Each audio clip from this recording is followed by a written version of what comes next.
the Economic Community of West African States that has now decided to lift some sanctions on Niger Republic as well as Mali and Guinea. Well, the decision was made during an extraordinary summit in Abuja on Saturday, where the peace, political and the security situation in the ECOWAS sub-region was discussed. Although the political and targeted sanctions on the Niger Republic remain in place, some financial and economic sanctions on Guinea have also been lifted, as well as other sanctions on Mali. Well, following the military coup that took place in Niger on July the 26th, 2023, which resulted in the ousting of President Mohamed Bazoum, ECOWAS imposed several sanctions on the country.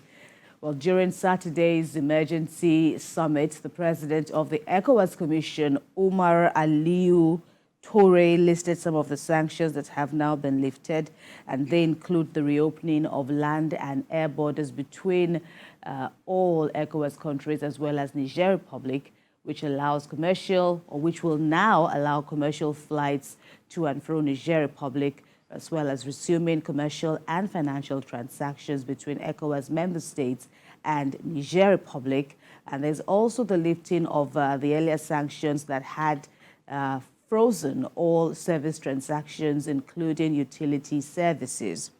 Moreover, other sanctions on Niger have also been lifted, and these are the unfreezing of assets of Niger Republic in all ECOWAS Central banks, the unfreezing of assets of Niger and state enterprises, as well as parastatals in commercial banks, lifting the suspension of Niger Republic from all financial assistance and transactions with financial institutions, as well as lifting the travel bans on the officials, the military officials, and their families involved in the coup attempt that occurred in Niger in July last year. Well, from what we see, there are a long list of sanctions being lifted, but ECOWAS is specific that these sanctions have nothing to do with the political as well as other targeted sanctions which it had already imposed on Niger Republic. According to ECOWAS, these sanctions still stands. But a particular commentary stood out for me, Ibrahim, and that was that ECOWAS is wooing these countries, Mali, Niger, Guinea inclusive, as well as there's one other country, Mali, Niger, Guinea, and Niger. Mali, Niger, Guinea, these three countries stand out. But ECOWAS is saying now that it is all in a bid to ensure, especially at this time of the coming Ramadan and the ongoing Lenten season, fasting and all of that, is all about, the socio-political impact of the existing bans, or the hitherto existing bans on the citizenry. Yeah, that's right. Those three countries that decided that were sanctioned due to the military junta that took over the political, reins of the country, they represent about 17.4% of the 425 million population of the entire ECOWAS region, and the economic integration and all of the things, and the fact that they also collaborate to fight terrorism, the multinational joint task force, and the fact that, just like they said, Ramadan is close by, just about, let's say, a week or less than 2 weeks. And then the Lenten period that is also that is being observed. Right. So they felt they're putting the people first, as against let's talk as against the political impact or impact that it has on the region. So I would say it's a good development, but all the same, they should not make it look like junta or coup is fashionable, because at the end of the day, some others are already saying that looks like the coupies are winning. They're winning because they stood firm, by their position that we are not going to, relinquish power until we do it, in our own terms. And we know that, coupists, anywhere, anyhow, any day, they are not fashionable. But all the same, they still want to, maintain their stranglehold of their countries, and they're already coming together. The Sahelian region already coming together to form their own alliance and to also, do business among themselves. But this has been affecting, the airspace, has been affecting the economic integration, and people that are living across the borders, they are also, reading from the impact of the sanctions that is being imposed by ECOWAS on Niger. But all the same, I mean, on all of this, on these three countries.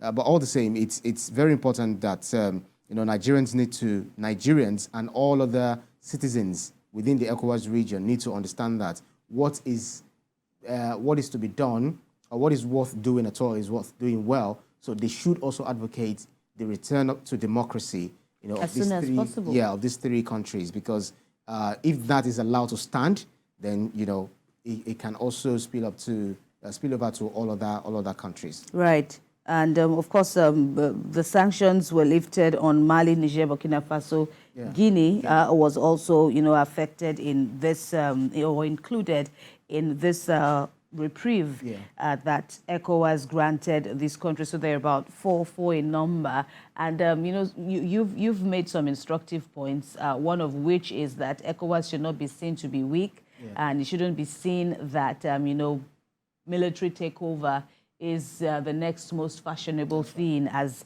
we see. Of course, it also gives one a cause for concern and perhaps reappraisal when you look at what is prompting this kind of forceful takeovers, interventions, and the like. But it's a lesson for everyone, for all the member states of ECOWAS. They are harping on the need for more negotiation, more dialogue between these countries, as well as the body, the ECOWAS as it is, because then, according to ECOWAS, it's talking about there are so many developmental programs that will be obstructed, so to speak, if these countries continue with their decision to leave the bloc. And so, of course, people are the most paramount. The people therein in these countries are the most paramount, and you cannot eat your cake and have it. If you say you want to leave, which means that all the developmental agenda programs have been slated years back, as in to run into this year and the next and the next.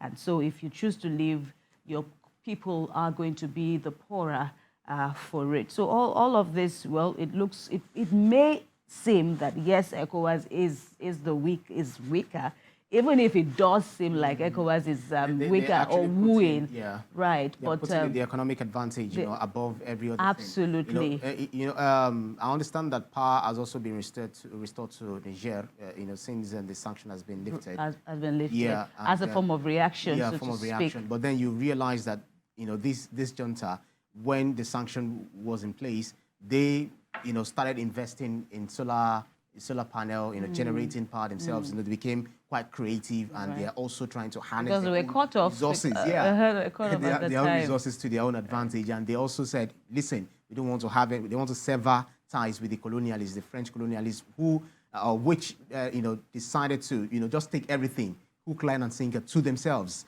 without thinking of the benefits of the owners of these resources they're stealing from their soil. So it's so important that all of these things they still need to come back, come to a round table and look for a formidable solutions to all of the issues that the countries are they are fighting against, making their country a better place for and of course, another point is the return to civilian rule. That is also paramount, because another frustration had been these countries, they propose a date for elections to take place, and then they now do a back and forth and say the time isn't right.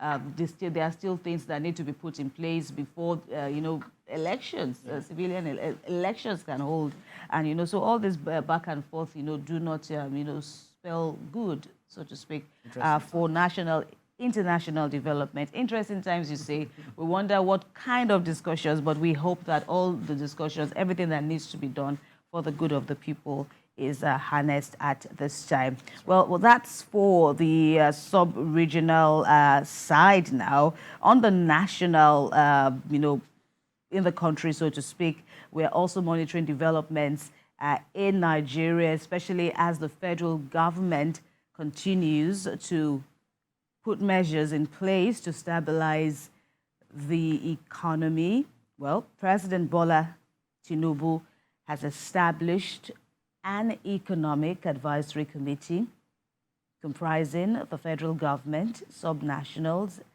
and the private sector. Well, this was the outcome of talks between the president and key personnel at the State House, Abuja, on Sunday evening. President Tinubu says, President Tinubu says the goal is to provide additional efforts in stabilizing the economy and ensuring the best economic future for Nigerians. Ibrahim, this is yet another, interesting one. Of course, we were speaking just before the show started this morning that, so many committees, this is governance, and these are challenging times. The government says it is on top of its game. Of course, the issue of the economy, the issue of availability and affordability of food prices are still topmost on the minds of many Nigerians. And now the federal government has now gone on to establish what it calls an economic advisory committee, bringing on board not just civil servants, not just federal government, heads and all of that, but even the private sector. That's and, right. The government is optimistic that this will also further help in stabilizing the economy. Absolutely, and I love the fact that not just like you said, not just civil servants, but this time around the big players in the industry, in the economic formation of this country, people like Dangote, Elumelu, the owner of BUA. These are people that the Nigeria's jugular is right in their forearms. So, but all the same, when they come together, they will also think of how they can play, within their own company or organization or industry altogether in making Nigeria a better place. So I was quite excited, seeing all of them in just one room, to having discussion with the president and look at how they can, tackle the economic situation, the challenges we're facing in this country. So this is just to let you know that, when people say that the president doesn't understand or doesn't hear the noise or the cries of the common masses, this belies, the notion that the president is not, feeling the pulse of the people. So I love that fact, because at a point in time I was also angry with the likes of Dangote, BUA. Like, come on, listen, guys, why would you just jack up the price of cement from 5,000 to 15,000? It doesn't make sense. Like, I do not, I can't relate with it. It doesn't make sense. So, if these people come together, they have their own meeting. I saw the CEO of Financial Derivative there too, Bismarck Rwani, was there too, and some other notable economists who are also there from the private sector, who would, come together and see how they can advise the president on, ensuring that the reforms they are bringing on, are working in favor of Nigerians. Some of which has been the removal of fuel subsidy, the CNG initiative, some of those, interventions that they're bringing on board, and all of that, just to reverse our age-long, strain from the right path. Right, and it's interesting, just before we bring up the soundbite about the inauguration of this presidential economic advisory team, it's also, instructive that, even during campaigns, the president, he was then, a presidential candidate, had also done his bit wooing the private sector community, selling to them his ideas for economic transformation, and the feedback from these people, the Elumelus, the Dangotes, and many more eminent Nigerians was also encouraging, because these are people that they know the business terrains, and they are able to bring in something on board to transform the economy.